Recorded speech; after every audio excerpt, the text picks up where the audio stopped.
Assalamualaikum warahmatullahi wabarakatuh dan halo pemirsa Kompas TV Makassar. Senang sekali tentunya saya Yuli Tarebang kali ini bisa menjumpai Anda di hari Jumat di tanggal 18 September 2015 dalam program I Love Makassar, Inspirasi Makassar, Inspirasi Indonesia. Nah, pemirsa Kompas TV Makassar, ada hasil dari analisis data survei tenaga kerja nasional di tahun 2012 yang lalu yang menunjukkan bahwa terdapat sekitar 111.000 pekerja di Indonesia yang masih berusia 15 hingga 17 tahun atau masih dikategorikan sebagai pekerja anak.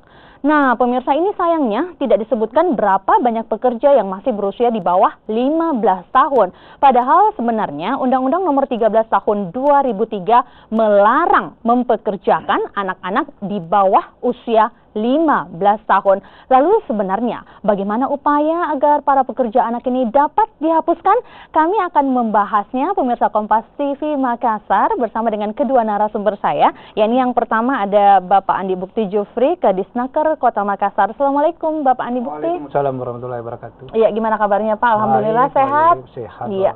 Terima kasih banyak Bapak sudah bersedia hadir bersama kami di studio Kompas TV Makassar untuk kesempatan kali ini, dan tidak hanya Bapak Andi Bukti saja, saudara. Kali ini juga kami menghadirkan Bapak Muhammad Nur, Capacity Building ILO Jakarta Promote Project. Assalamualaikum Bapak Muhammad Nur. Waalaikumsalam warahmatullahi Saya wabarakatuh. panggilnya Pak Nur saja ya? Pak Nur saja. Oke, baiklah. Pak Nur juga sehat, alhamdulillah ya Pak ya? Sehat sekali. Oke, dan terima kasih juga sudah hadir bersama kami di studio Kompas TV Makassar. Nah, bisa dikatakan bahwa ada beberapa dari hasil analisis data yang menemukan bahwa begitu banyak sekali para pekerja di bawah usia 15 tahun yang notabene ternyata sudah ada aturan mainnya ya Pak ya? Di negara kita, di negara Indonesia, bahwa melarang untuk mempekerjakan anak di bawah usia 15 tahun. Tanggapannya, dan kenapa harus dilarang Pak Nur? Ya. Jadi secara hukum Indonesia memiliki argumen semacam instrumen hukum mengenai anak yang bekerja. Jadi pekerja anak itu jelas-jelas dilarang pada Permenaker Peraturan Menteri Nomor 2 2015 bahwa anak yang bekerja di sektor rumah tangga di bawah 18 tahun itu dilarang bekerja. Kemudian jadi usia anak Pak Nur dikategorikan anak di bawah usia 18 tahun. Di bawah usia 18 tahun. Ya. Oke. Kemudian kita juga ada Undang-Undang Nomor 35 tahun 2014 yaitu Undang-Undang Perlindungan Anak, bahwasanya anak juga dianggap sebagai pekerja anak di bawah 18 tahun. Mereka baru begitu. Oke, baiklah. Nah, Pak Andi Bukti tadi juga sudah mendengarkan langsung dari Pak Ilo mengatakan memang sudah ada aturan di mana anak-anak yang dikategorikan 18 tahun ke bawah ini dilarang untuk dipekerjakan. Tapi kita tidak bisa menutup mata bahwa di Kota Makassar tentunya kita bisa menemukan ada beberapa anak-anak bahkan usia bukan yang dikategorikan 10 tahun ke atas, bahkan 10 tahun ke bawah yang dipekerjakan oleh masyarakat yang ada di Kota Makassar. Nah, Bapak Andi Bukti sendiri selaku Kadisnaker Kota Makassar, apa yang Bapak lihat dan bagaimana dengan sanksi yang seharusnya masyarakat tersebut yang melanggar aturan akan dikenakan? Iya, jadi terima kasih Mbak Yuli. Tadi sudah instrumen yang disampaikan tadi Permenaker 2 2015, kemudian ada tadi Undang-Undang 13 ya Pak, terkait dengan perlindungan anak. Khusus untuk di Kota Makassar, kita punya komitmen untuk itu, dan ini sesuai dengan instruksi Bapak Menteri Ketenagakerjaan kita bahwa pekerja anak itu harus dihapuskan, harus dihapuskan. Nah, salah satu program kementerian yang selama ini sangat intens kita lakukan di Kota Makassar adalah program pengurangan pekerja anak, program harapan sejahtera harapan. Nah, ini yang kita sudah lakukan. Jadi kita lakukan pengurangan pekerja anak dari sejak tahun 2011 sampai 2015. Itu sudah ada yang kita tarik dari pekerja buruk anak, baik dia pemulung, baik dia misalnya penjual koran, buruh bangunan. Ini ada kurang lebih sudah 1.440. Nah, Pak Andi Bukti tadi mengatakan ditarik kemana Pak Andi Bukti? Jadi gini, ini program PPAPKH ini program pengurangan pekerja anak atau penarikan dari pekerja anak yang selama ini melakukan kegiatannya di luar, kita tarik masukkan ke shelter. Di shelter ini kita lakukan pembinaan. Setelah sebulan kita melakukan pembinaan, diberikan oleh teman-teman NGO anak dan beberapa narasumber di situ. Setelah 1 bulan itu kita masukkan ke sekolah. Kita masukkan ke sekolah. Dan itu kita kerjasama dengan 3 menteri. Menteri Pendidikan, Kementerian Pendidikan, dan Kementerian Agama. Nah, itu kita lakukan seperti itu. Oke, sebelum saya menanyakan lebih lanjut mengenai hasil daripada penarikan, kurang lebih berapa tadi Pak Deputi? 1.440. Oke, nah Pak Nur bisa ditanggapi bahwa di Kota Makassar sudah ada salah satu kegiatan kinerja kerja yang dilakukan oleh pemerintah Kota Makassar, salah satunya adalah menarik kurang lebih 1.000 anak yang akhirnya diberikan pelatihan kurang lebih 1 bulan dan dikembalikan ke sekolah, Pak Nur. Ya, jadi memang kita jangan bertoleransi terhadap anak yang pekerja anak. Itu karena memang aturannya seperti itu, seperti yang saya sebutkan tadi, bahwa undang-undang kita melarang pekerja anak. Itu yang pertama. Jadi saya juga apresiasi terhadap program yang dilakukan oleh pemerintah Makassar, terutama karena memang kembali lagi tidak harusnya kita tidak mentoleransi adanya pekerja anak yang sesuai batasan umurnya di bawah 18 tahun. Gitu. Nah, Pak Nur, bisa dikatakan begini, kita tidak bisa menutup mata bahwa mungkin ada beberapa masyarakat yang kelas ekonomi menengah ke bawah, orang tuanya pasti akan berbicara seperti ini. Saya butuh anak saya untuk bisa bekerja karena untuk kelangsungan hidup kami. Karena kalau seandainya tidak, otomatis bisa pertama kurang gizi, kesehatannya terganggu. Tidak usah dipikirkan dulu soal pendidikan, tetapi kelangsungan untuk hidup besok, esok harinya, Pak Nur. Itu bagaimana? Ya, kembali lagi bahwa usia anak adalah usia di mana perkembangan psikis, kemudian fisiknya itu sedang bagus-bagusnya gitu ya. Ketika anak itu harus bekerja, dipastikan dia akan mengalami kondisi-kondisi yang rentan bagi dia maupun jenis pekerjaannya gitu. Jadi ada di mana banyak hal yang saling kait mengait begitu, terutama hal produktivitas. Pasti pekerjaan yang dia lakukan tidak akan maksimal gitu karena dia masih usia anak. Untuk bisa bekerja seperti orang dewasa tidak akan mungkin gitu. Saya juga ingin menanyakan ke Pak Andi Bukti mengenai banyaknya di kota ataupun juga di jalanan Kota Makassar anak-anak yang harus meminta-minta ya Pak ya di lampu merah seperti itu, merupakan salah satu pekerjaan yang mungkin bagi sebagian dari mereka itu tidak berat karena mereka hanya perlu berdiri di lampu merah untuk meminta dan mendapatkan uang seperti itu. Nanti Pak Andi Bukti dan juga Pak Nur Saudara akan membahasnya lagi selesai jeda pariwara berikut ini. Jadi pastikan Anda tetap bersama kami hanya di I Love Makassar, Inspirasi Makassar, Inspirasi Indonesia.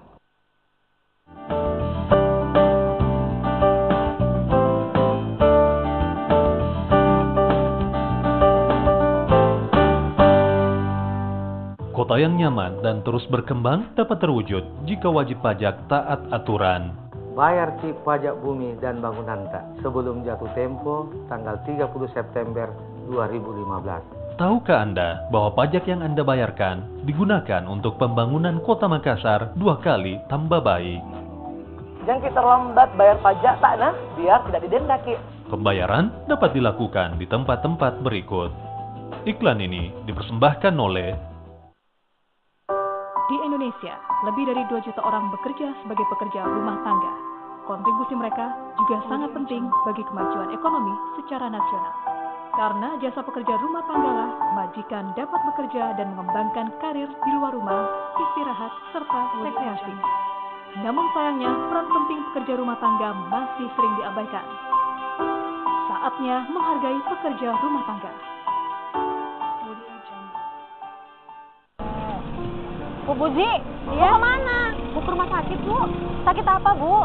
Ini anakku lagi sakit, Bu. Cuma sakit pokok ke rumah sakit. Kalau sakit, ke puskesmas, ke dokter praktek perorangan, atau ke klinik yang bekerja sama dengan BPJS Kesehatan. Jangan langsung ke rumah sakit. Bila sakit, berobatlah ke fasilitas kesehatan tingkat pertama. Untuk kasus tertentu, dapat dirujuk ke rumah sakit sesuai dengan indikasi medis. Pada kondisi gawat darurat, dapat langsung ke rumah sakit tanpa rujukan. Lalu gotong royong, semua tertolong.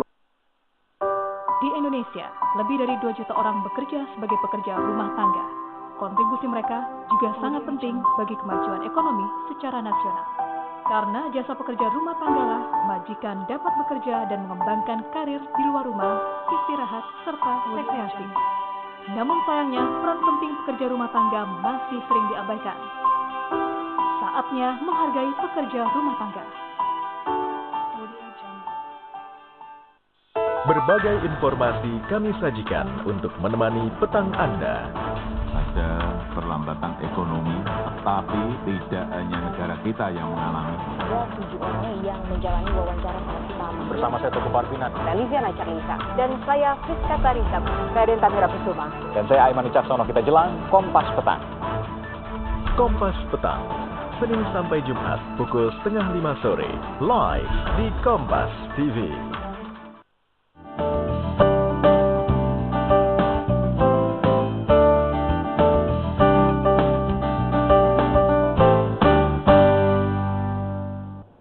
Senang rasanya Anda masih bersama kami menyaksikan I Love Makassar, Inspirasi Makassar, Inspirasi Indonesia. Saya langsung ke Pak Andi Bukti. Nah, Pak Andi Bukti tadi ada pernyataan yang mengatakan bahwa sudah ada penarikan dari kurang lebih 1.000 anak. Dan tentunya kita ingin mengetahui hasilnya sejauh ini seperti apa, tetapi sebelum memasuki ke situ, saya ingin bertanya dulu. Sebenarnya sejauh ini apa sih kendala dari pemerintah Kota Makassar, utamanya Bapak sendiri, mengenai pelarangan pekerja pada anak? Apakah salah satu hambatan utama adalah dari orang tua mereka? Ya, jadi seperti ini, kalau melihat dinamika yang ada di Kota Makassar, biasanya dia terbentur pada ekonomi. Ekonomi yang tadi Mbak Yuli sampaikan bahwa orang tuanya tidak mampu, mendesak anaknya untuk melakukan pekerjaan yang sebenarnya tidak diperbolehkan. Nah, seperti itu. Kemudian yang kedua, saya kira pemerintah kota dalam hal ini Dinas Tenaga Kerja Kota Makassar punya komitmen yang besar terkait dengan penghapusan pekerja anak. Salah satu yang kita lakukan di samping tadi yang program nasional itu PPA PKH, kita sudah melakukan salah satu area di kawasan Kima, kita sudah melakukan di situ zona bebas pekerja anak. Dan alhamdulillah pada waktu itu Pak Menteri Kementerian Tenaga Kerja dan kalau saya tidak salah Direktur ILO Ibu Michiko hadir pada waktu itu. Jadi kita untuk pada waktu itu 2014 kalau tidak salah Desember kita lakukan khusus untuk di kawasan zona Kima itu zona bebas pekerja anak. Tapi itu bukan hanya sekedar formalitas karena tidak. Sedang ada acara pada saat itu ya Pak ya. Jadi memang pembersihan betul-betul zona bebas. Ya. Dan kita libatkan bukan cuma Dinas Tenaga Kerja yang melibatkan, kita libatkan NGO, teman-teman LSM anak untuk bersama-sama turun ke lapangan untuk melihat perusahaan-perusahaan yang ada. Dan bahkan sempat Pak Menteri adakan uji petik di beberapa perusahaan pada waktu itu. Dan hasilnya apakah memang masih ditemukan ataupun juga memang sama sekali? Pada waktu itu tidak ada ditemukan memang karena kita sudah melakukan pembebasan untuk kawasan itu.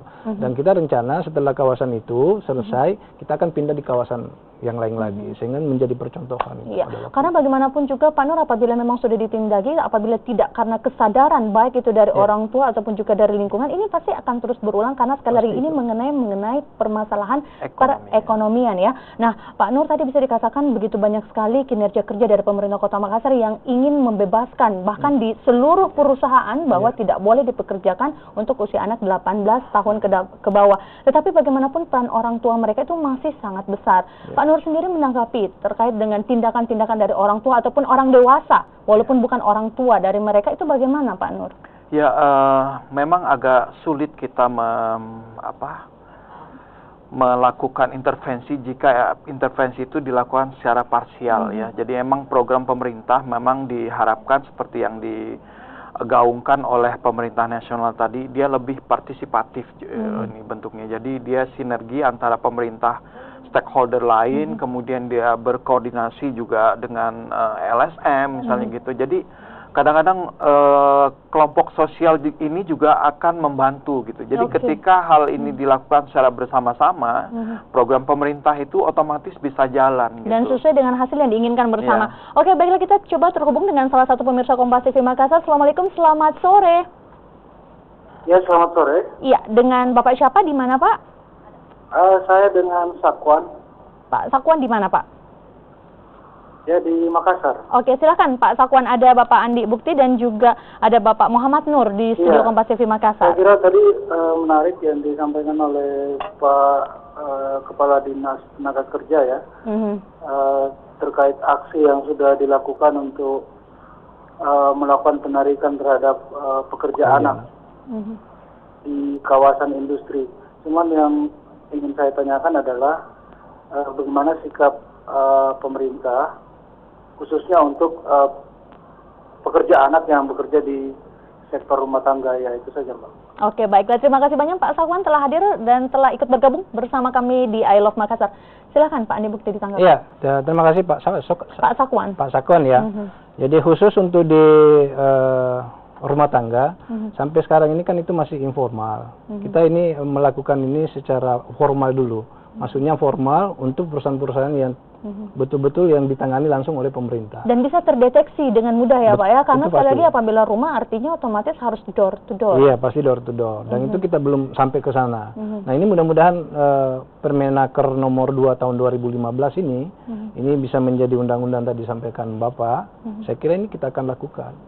Apakah tidak ada sosialisasi misalnya Pak, mengundang lurah, camat, atau sekelas RT RW di sekitar lingkungan tersebut untuk mensosialisasikan larangan untuk mempekerjakan anak-anak ataupun juga di bawah usia 18 tahun, karena mengingat yang sekali lagi untuk bisa mengenal lingkungan sekitar adalah orang-orang terdekat mereka Pak di sekitar situ. Iya, saya kira untuk mendorong penghapusan anak ini memang bukan cuma kami selaku leading sektor di situ, tetapi seluruh komponen masyarakat termasuk LSM, masyarakat, teman-teman serikat, teman-teman pekerja, termasuk ILO juga di dalamnya. Mari kita sama-sama untuk melakukan itu. Dan saya yakin kalau itu yang kita laksanakan secara bersama, insya Allah pasti akan kita bisa lakukan. Ya, seperti Pak Nur katakan bahwa sekali lagi walaupun ada aturan ataupun juga sosialisasi dari pemerintah pusat, apabila tidak didukung oleh pemerintah daerah, otomatis hasilnya tidak akan bisa maksimal ya Pak ya. Nah, Pak Nur tadi bisa ditanggapi sedikit mengenai pertanyaan daripada Pak Sakwan. Ya, secara khusus memang pekerja rumah tangga anak itu diatur juga di dalam Permen nomor 2 2015. Jadi kembali lagi PRTA tidak boleh bekerja di sektor rumah tangga karena sudah juga dicakup dalam Keputusan Presiden nomor 59 2002 tentang bentuk-bentuk pekerjaan terburuk bagi anak. Jadi pekerjaan dalam sektor rumah tangga itu juga disebutkan bahwa itu berbahaya bagi anak. Jadi itu pertama. Kedua, secara khusus memang pekerjaan di sektor rumah tangga bila dilakukan oleh pekerja anak itu juga sangat-sangat rentan ya. Dia penuh dengan eksploitasi di mana lingkungan kerjanya adalah lingkungan kerja privat gitu. Bagaimana orang mengawasinya? Nah, makanya kemudian dalam hal pengawasan ini yang terdekat dengan mereka adalah RT RW. Nah, ini yang penting. Bagaimana sinergi itu bisa ditutupi oleh pemerintah Kota Makassar. Mungkin dia membuat program yang lebih inovatif gitu untuk mengawasinya. Oke, baiklah, kita masih terhubung lagi dengan salah satu pemirsa Kompas TV Makassar. Assalamualaikum. Selamat sore. Ya, selamat sore. Ya, dengan Ibu siapa dan di mana? Dengan Eka di Perintis. Oke, silakan Eka. Ya, ini kan sejauh ini kita masih mendengar banyak kekerasan kepada PRT. Apakah memang belum ada aturan yang mengatur tentang perlindungan terhadap PRT? Oke, nah Eka, untuk pelarangan mempekerjakan anak ataupun juga di bawah usia 18 tahun, mungkin ada yang ingin ditanggapi sesuai dengan tema kita kali ini, Eka? Enggak. Oke, baiklah Eka, terima kasih banyak telah bergabung bersama kami di I Love Makassar dan akan ditanggapi oleh Bapak Andi Bukti dan juga Bapak Muhammad Nur sesuai jeda pariwara berikut ini pemirsa.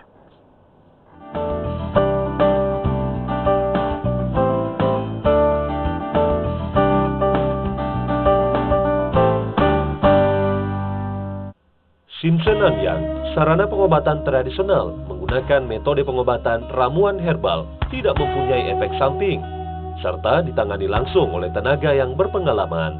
Sinsenadian mengobati berbagai macam penyakit, seperti tumor, kanker, diabetes, stroke, radang hidung dan tenggorokan, batuk, asma, liver, sakit ma, ginjal, prostat, sirosis, osteoporosis, saraf, epilepsi, kelenjar gondok, wasir, dan mandul, serta penyakit pria dan wanita.